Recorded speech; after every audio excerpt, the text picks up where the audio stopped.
క్రైస్తవులండి, దేవుడు మనకు ఒక అవకాశం ఇచ్చారు ఈ ఉదయకాలం. మరి ఒకసారి ఆయన్ని జ్ఞాపకం చేసుకోవడానికి, ఆయన ఆరాధన చేయడానికి. దాన్ని బట్టి దేవుని మనం ప్రత్యేకంగా ఈ రోజు మీరు కూర్చున్నామంటే కేవలం దేవుని యొక్క మహా గొప్ప కృప. ఇది మనం చెప్పడం వేరు, అర్థం చేసుకోవడం వేరు. అనేకులు ఈ దినం చూడలేదు, అనేకులు హాస్పిటల్స్ లో ఉన్నారు. చాలాసార్లు మనమే హాస్పిటల్లో ఉన్న సందర్భాలు ఉన్నాయి. కానీ ఈరోజు దేవుడు ఇలా ఒక అవకాశం ఇచ్చారు. మనం గొప్పవాళ్ళని కాదు, కానీ దేవుడు ఒక అవకాశం ఇచ్చారు. సో ఈరోజు ఆయన్ని ఆరాధన చేద్దాం. ఆయనే మనకు సర్వం అనేది మనం గ్రహించాలి.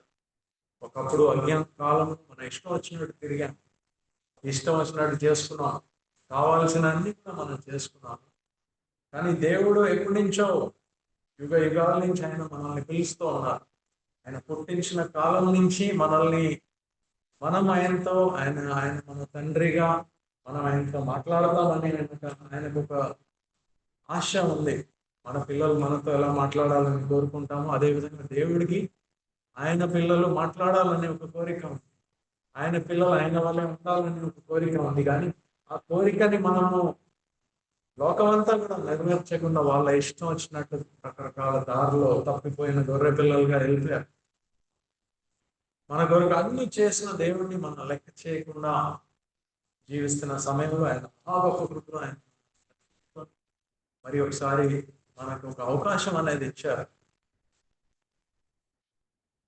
చాలా మందికి ఆయన అవసరం లేదు, కానీ మీకు నాకు ఆయన అవసరం పడి ఏదో కారణం వల్ల అయిండొచ్చు. మనకు కూడా మామూలుగా ఏదన్నా శిక్ష కానీ కఠినమైన పరిస్థితుల్లో వస్తే తప్ప దేవుని వైపు చూడం, కింద పడితే తప్ప పైన చూడము. అందుకు బహుశా ఏ కారణం చేతో తెలియదు, మరి మీరే ఎలా దేవుడి దగ్గరికి వచ్చారో తెలియదు. కానీ వచ్చారు గనక ఏదో కదా అని అనుకోకండి. ఇది మహా గొప్ప భాగ్యం.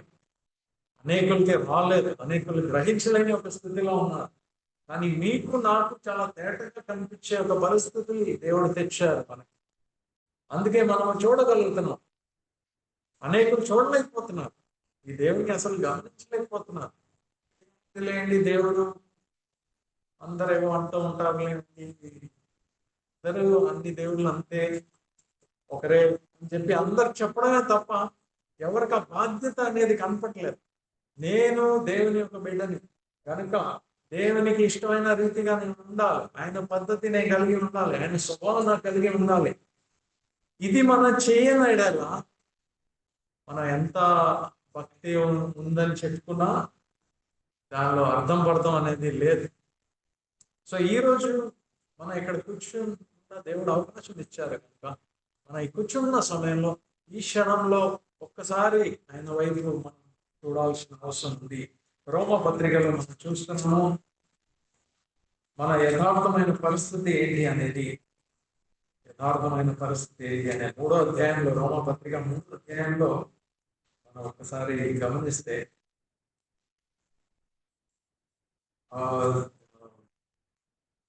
కొంతమందిని పోల్స్తో ఈ రోమా పత్రిక రాసిన పౌలు భక్తుడు ఏం చెప్తున్నాడో చూడండి. 3వ అధ్యాయంలో 9వ వచనంలో చెప్తున్నారు.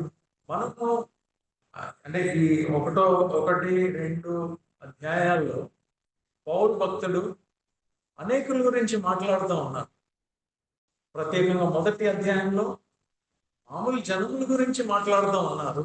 చెప్తున్నారు, ఎవరికి దేవుడు ఇంత చేశారు కదా, భూమి ఆకాశం సృష్టించారు, కనీసం ఆయనకి థ్యాంక్స్ కూడా చెప్పని స్థితిలో ఉన్నారు మానవ జాతి అంతా కూడా. థ్యాంక్స్ చెప్పడం వదిలేసినా పర్వాలేదు, కానీ ఇంకా చెత్త పనులు చేసుకుంటూ న్యూస్ పేపర్ చదివితే మనకి ఈజీగా ఉంటాయి చుట్టూ జరిగే విషయాలు ఏంటో అని. ఎందుకంటే దారుణమైన మనం ఇంకా ఒక లిమిట్ దాటిపోయిందంటే ఆ లిమిట్ కూడా దాటిపోయి ఇంకా చేస్తున్నారు. సో దారుణమైన పరిస్థితులు.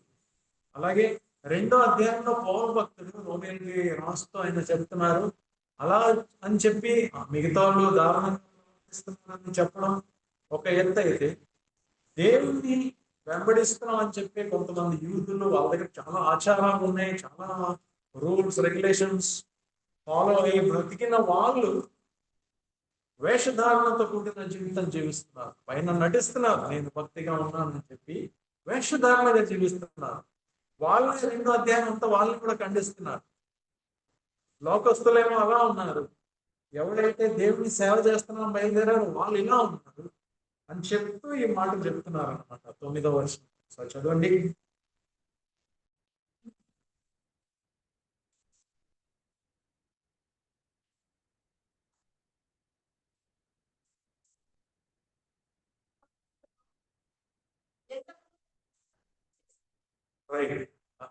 చూసారండి, వాళ్ళు అంటాం కాదు, వాళ్ళు యూతులు కాదు, గ్రీక్ దేశస్తులు కాదు, మనం అందరం కూడా పాపం చేస్తున్నాము. మీ గురించి మీరేమనుకుంటున్నారో తెలియదు. పైనుంచి మనుషుల్ని దేవుడు చూసే దృష్టిలో ఆయన కనిపించిన విషయాలు అక్కడ రాస్తుంది. చూడండి 10 నుంచి 18 వరకు చదవండి. ఎవరన్నా కానీ మెల్లిగా చదవండి, అందరూ అర్థం చేసుకునేలాగా.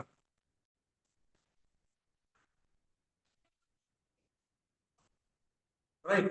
నీతిమంతులు మీ దృష్టిలో లోకంలో ఎవరైనా ఉన్నారా? మీకు చాలా మంది కనపడతారు. ఈ అయ్యగారు బాగుంటారండి, ఈ గురువు గారు నీతిమంతులండి, చాలా మీ లెక్కల్లో చాలా ఉంటాయి.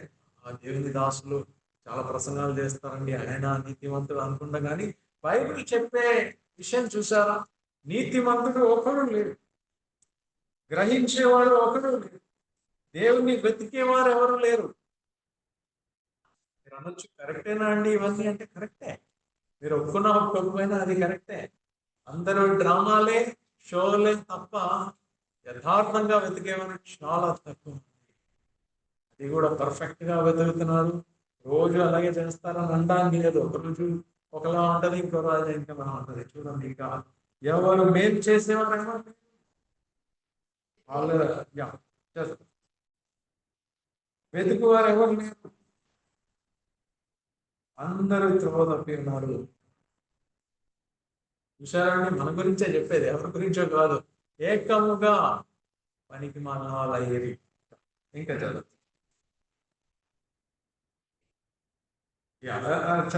చదువు.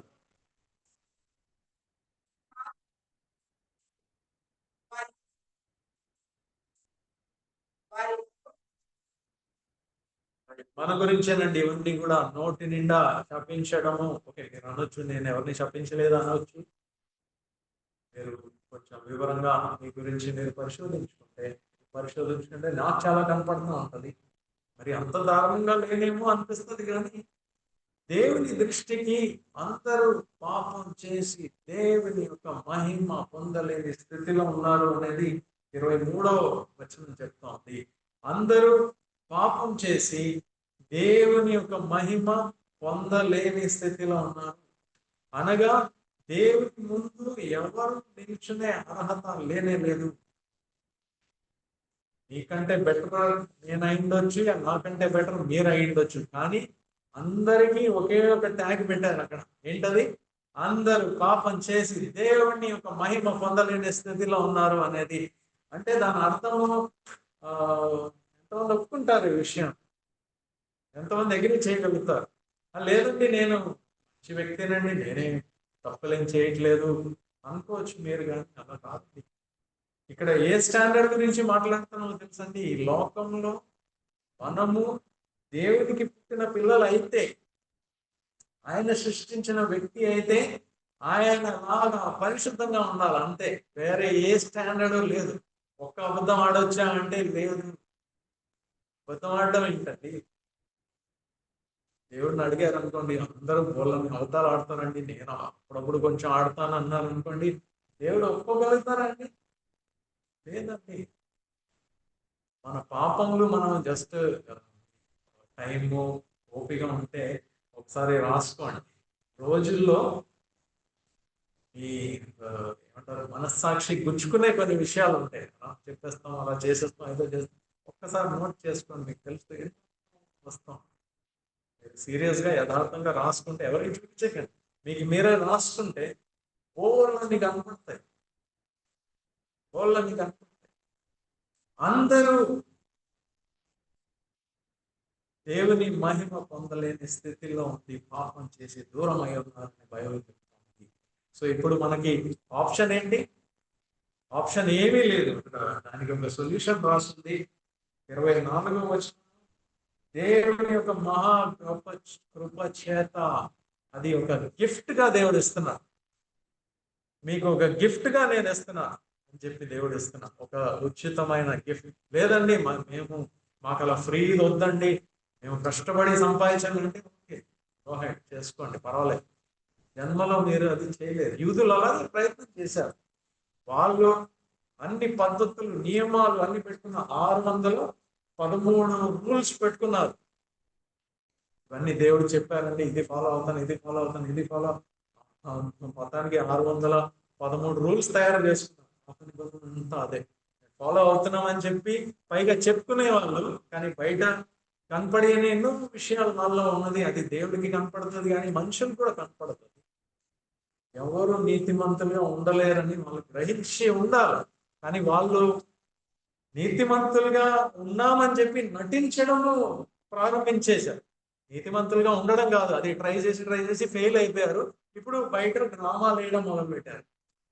సో పాపం చేస్తున్న వాళ్ళకి అంతే తప్పు, పాపం లేదు అని బ్రతికి డ్రామాలు ఆడుతున్న వాళ్ళు కూడా అంతే తప్పు. కానీ దేవుడు మహా గొప్ప కృపలో మనకు ఒకటి ఉచితంగా ఇవ్వాలనుకున్నారు. ఇదండి ఫ్రీగా ఇస్తున్నారు. మనకి గర్వం ఉంది కాబట్టి అది అందుకో, మాకెందుకండి, మేము మంచి వాళ్ళే. చాలా మంది చూడండి, మీరు బహుశా పాతకాలంలో మీరు నేను కూడా తప్పులేం చేయనండి, ఏం వాళ్ళు చూడండి వాళ్ళు ఎంత దారుణంగా ఉంటారు, అలా ఏం లేదండి, పద్ధతిగా ఉంటాము ఒకప్పుడు అనేవాళ్ళే.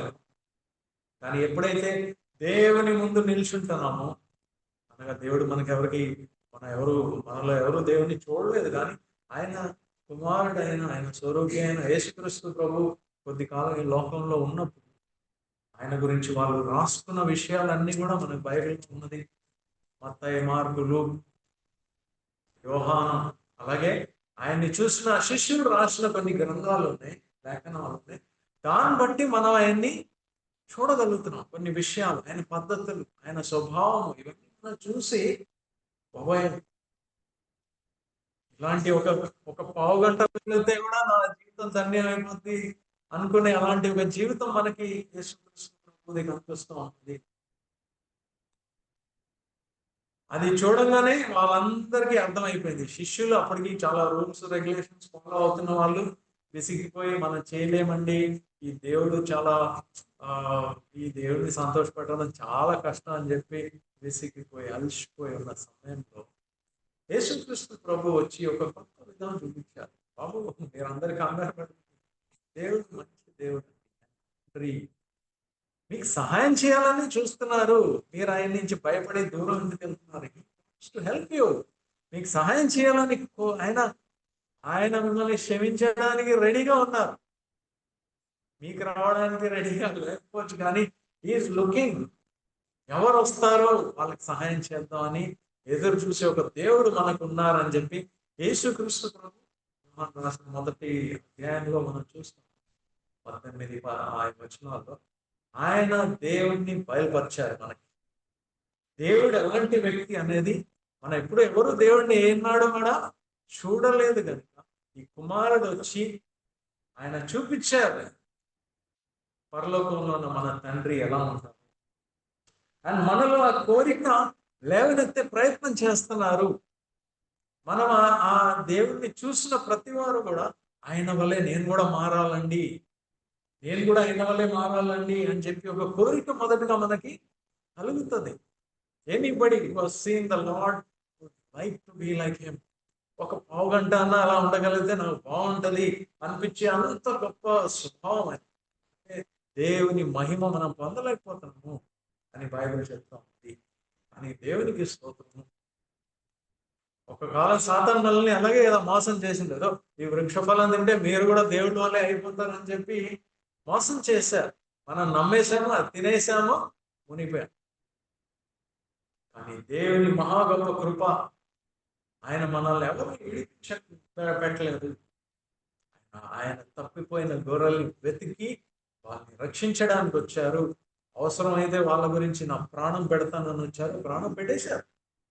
మీరు నేను అడగలేదు, ఆయన వచ్చి నీ గురించి నా ప్రాణం నేను పెడుతున్నానని చెప్పి పెట్టేశారు. ఈరోజు ఆ గిఫ్ట్ ఫ్రీగా మీరు కొనలేరు. లేదండి నేను వెల్ల చెల్లిస్తాను, మీరు చెల్లించలేరు. ప్రాణం గురించి ఏం వెల్ల చెల్లిస్తాం? ఏమి చెల్లించలేము. ఫ్రీ గిఫ్ట్ గా ఆయన ఇస్తున్నారు. Here is a free gift. బుద్ధిమంతులు సింపుల్ గా అన్ని ఏదో ఫ్రీగా వచ్చిందని చెప్పి పరిగెత్తుకుంటూ అందుకోవడమే, అంతే మనం చేయాల్సింది. ఇంకా అక్కడ డ్రామాలు ఏమి అవసరం లేదు. మన పాపులు అని ఒప్పుకోవాలి, అంతే. It is all what is required. గ్రహించాలి, ఒప్పుకోవాలి, దేవుడి దగ్గర వచ్చేయాలి. ఆయన క్షమాపణ లేకున్నదే నేను ఇక్కడ లేను. మనలో ఏ ఒక్కరు కూడా ఇక్కడ కూర్చునే అర్హత మనకు లేదు. మనం చనిపోతే నెక్స్ట్ దేవునికి దూరం, నరకాగ్నిలో ఇక్కడ ఉండాల్సిన వాళ్ళం. ఈరోజు ఇక్కడ కూర్చున్నాం అంటే మనలో కొంచెం విశ్వాసం కలిగి, అది కూడా దేవుని కృపే. మీరు ఇక్కడ కూర్చున్నారు, ఎందుకు వచ్చారో నాకు తెలియదు కానీ, ఏ పరిస్థితిలో వచ్చారో తెలియదు కానీ వచ్చారంటే దేవుని కృపే. You have got a big opportunity ఈ సమయంలో. ఇది మనము గ్రహించాల్సిన అవసరం ఉంది. ఎఫెసీ పత్రికలో ఒక్క మాట ఉంది, అది చదువుదాం. ఎఫెసీ పత్రికలో మొదటి అధ్యాయంలో ఒక మాట ఉంది. మన అందరం కూడా మనకు తెలిసిన వచనమే. 2వ అధ్యాయంలో మన అందరం కూడా మొదటి వచనం చూడండి. అపరాధం చేత పాపం చేత మనము చచ్చిన ఒక స్థితిలో ఉన్న మనము ఆయన ఏం చేశారండి? ఆయన 4వ వచనం చూడండి. ఆయన కరుణ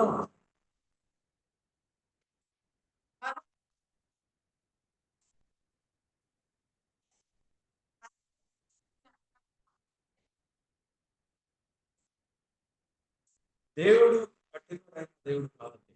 సాతాను అదే చెప్తూ ఉంటారు, అడ్వర్టైజ్మెంట్ తీసుకొని ఉంటారు. దేవుడు మీ ఏం చేయరండి, ఏం చేయరు. అప్పుడు ఆదం అవ్వలకు కూడా అదే చెప్పారు, మనకు కూడా ఈ రోజు కూడా అదే చెప్తున్నారు. దేవుడు మీకు ఏం చేస్తున్నారండి, ఏం సాధించారండి, ఏమైనా వచ్చాయా మీకు?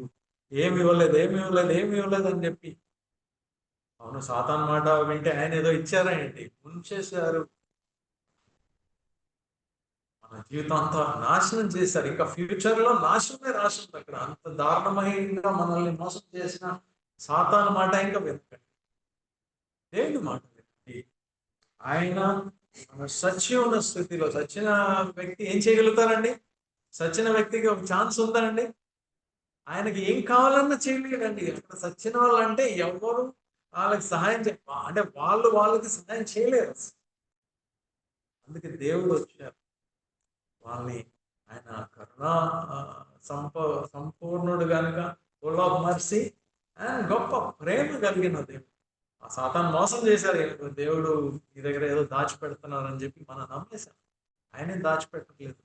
మిమ్మల్ని నన్ను ఆయన పిల్లలుగా, ఆయన ఒక స్వభావ స్వరూపం మన కలిగి ఉండడానికి ఆయన అన్ని ప్రయత్నాలు చేస్తున్నారు. దానిలో మహా గొప్ప ప్రయత్నము ఆయన కుమారునే మన కొరకు ఇచ్చేశారు.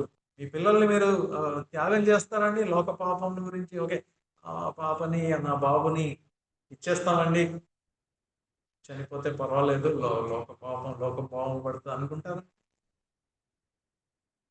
పెట్టేసుకుంటాం మన దగ్గరలో. దేవుడు అలా అనుకోలేదండి. ఎంత కష్టమైనప్పటికీ కూడా ఆయన కుమారునే మన కొరకు ఇచ్చేశారు. ఇది మనం జ్ఞాపకం చేద్దాం. ఈరోజు మనం వేరే వాళ్ళని చూసి నేనంత పాపిని కాదు అనుకోకండి. పక్కన వాళ్ళని చూడకండి ఎప్పుడు కూడా. మనకి పక్కన వాళ్ళలో చాలా కనపడుతుంది, వీళ్ళు ఇలాంటి వాళ్ళ ఇలాంటి, అలా చూస్తూ ఉంటే జీవితకాలం అంతా వాళ్ళలో ఉన్న లోపాలు మనం చూస్తూ ఉంటే మన లోపాలు చూసే సమయం మనకు ఉండదు. మన లోపాలు మనం చూడకుంటే, మనకి లోపాలు మనం చూస్తే మనకు క్షమాపణ అడిగితే దేవుడు క్షమిస్తారు. దేవుడు క్షమిస్తారు కనుక మనము ఆయన దగ్గరికి వెళ్ళే అవకాశం ఉంది. మన లోపాలు మనం చూడనంత కాలము గుడితనంలో ఉండిపోయింది. ఏం లేదు అని చెప్పి టైంపాస్. ఈ రోజు మరణిస్తే నెక్స్ట్ మనం నిత్యమైన దారుణమైన ఒక పరిస్థితులు మనకు ఏర్పడతాయి. దేవుని కరుణ ఈ లోకంలో ఉన్న వర్స్ట్ పర్సన్ కూడా దేవుడు రక్షించడానికి సిద్ధంగా ఉన్నారు. The worst person on the earth దేవుడు రక్షించడానికి రెడీగా ఉన్నారు. మీరు అడగడమే ఆలస్యం. మీరు జీవితకాలం అంతా కూడా ఎలా కావాలన్నా బ్రతికేసి ఆయన దగ్గర చాలా మంది చివరి క్షణాల్లో వచ్చిన వాళ్ళు కూడా రక్షించబడ్డారు. మనకు తెలుసు చాలా మంది స్టోరీస్ కదా. సిలువలో మరణించిన దొంగ తెలుసు. జీవితకాలం అంతా వర్స్ట్ గా బతికారు. ఎంత దారుణమైన పనులు అన్ని చేశాడేమో, అందుకే అక్కడ సిలువలో మరణించాల్సిన పరిస్థితి వచ్చింది. అన్ని చేశారు, ఎప్పుడు దేవుని లెక్క చేయలేదు. ఇష్టం వచ్చినట్టు బ్రతికారేమో. అవి ఇవి చేసి వరకు దొరికి తర్వాత ఉపయోగం లేదు. ప్రభుత్వం వదిలిపెట్టలేదు, కానీ దేవుడు సిలువలో పక్కనే ఆయన్ని రక్షించుకున్నాడు. ఇంకో వ్యక్తి గురించి జ్ఞాపకం చేస్తాను. అది పాత నిబంధన ఒక వ్యక్తి. యెహోషువ గ్రంథంలో చివరి ఇది కూడా త్వరగా చదివేసి ఆరాధనలో పెట్టుకోదాము. యెహోషువ గ్రంథంలో యెహోషువ రాసిన ఒక పత్రికలో మనం చూస్తాము, ఒక స్త్రీ గురించి చూస్తాం. ఆ స్త్రీ రాహాబు. ఆమె జీవితకాలం అంతా, మరి చిన్నప్పుడు ఎలా ఉండేవాళ్ళం మనలాగే, మన చిన్నప్పుడు ఎలా ఉన్నారో అలాగే పాప ఆడుతుందేమో, అంత చేసుకుందేమో, అంత ఆటలు గిట్లు అంతా ఆడి, కానీ ఆ ఒక ఇప్పుడు ఒక మూలలో ఒక దేశం జెరికో అనే మహాగొప్ప పట్టణంలో పుట్టి పెరిగి మరి ఏ స్టేజ్ లో ఆమె తీర్మానం తీసుకుందో కానీ ఒక వేశ్యగా పరిస్థితులు ఆమెని మార్చిందో, ఎవరో వాళ్ళ ఇంట్లో వాళ్ళే ఆమెను దాంట్లో తోశారు, ఆమె సొంతంగా కోరుకొని ఆ ఒక ఉద్యోగంలో వచ్చారు, నాకు తెలియదు. ఎక్కడో ఫోన్లో ఏదో ఒక అన్య జన్మ దారుణమైన ప్రతి ఒక్క ఎరికో పట్టణంలో, అది కూడా అందరికంటే దారుణమైన ఒక వ్యక్తికి కూడా దేవుని రక్షణ ఎంతో దూరం నుంచి, పరిశుద్ధుడైన దేవుని రక్షణ ఆ ఒక దారుణమైన ఒక పట్టణంలో దారుణాతి దారుణమైన ఒక స్త్రీకి అందింది. ఎలా అందించారంటే దేవుడు ఎంత ప్లానింగ్ చేసినా అవదండి. మీరు ప్లాన్ చేయండి ఒకసారి. మీ బంధువుల్లో, మీ ఊర్లో ఉన్న బంధువుని రక్షించడానికి, దేవుని సువార్త తెలుసు కదా, ఎక్కడో మీ బంధువులు ఉన్నారు, బాబు చెప్పడం కష్టం, నష్టాలు, వాళ్ళు వినరు, అక్కడ వెళ్ళడం కష్టము, అక్కడ వెళ్తే గానీ వాళ్ళు పర్మిట్ చేయట్లేదండి, రక్షించగలుగుతారండి? చేయలేము. మన ప్లానింగ్ సరిపోదండి. కానీ దేవుడు చూడండి ఎలా ప్లాన్ చేశారు. ఆ స్త్రీ ఉన్న కాలంలోనే కరెక్ట్ గా మోషేని పంపించారు.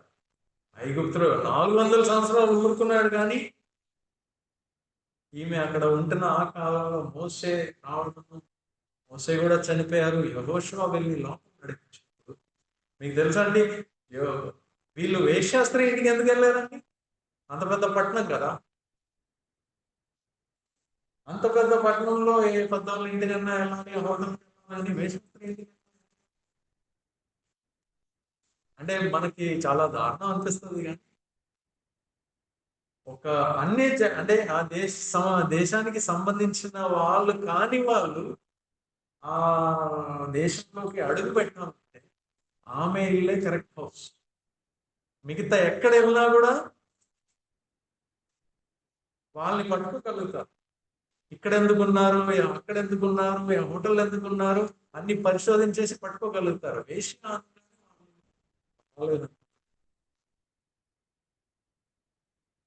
కానీ అప్పటికి వాళ్ళు తెలుసుకున్నారు ఈమె ఉందని, ఎవరో వచ్చారని అప్పటికి న్యూస్ వెళ్ళిపోయింది. కానీ చూడండి, దేవుడు ఎక్కడో పరిశుద్ధులైన దేవుడు వెతికి ఆమె ఇంటికి రక్షణ ఎలా తెచ్చారో ఆమె ఇంటికి.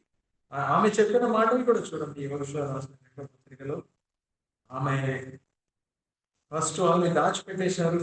ఎవరైతే వాళ్ళు వెతుక్కొని ఆ దేశ పట్టణస్తులు రాజు పంపించారో వాళ్ళు వచ్చి వాళ్ళు వెళ్ళిపోవడం జరిగింది. ఎందుకు వచ్చిన చూడండి, అది ఆమె వాళ్ళందరినీ వెళ్ళిపోయిన తర్వాత వీళ్ళు జస్ట్ పడుకునే టైంలో వాళ్ళ దగ్గర వెళ్ళి చెప్పే మాట చూడండి.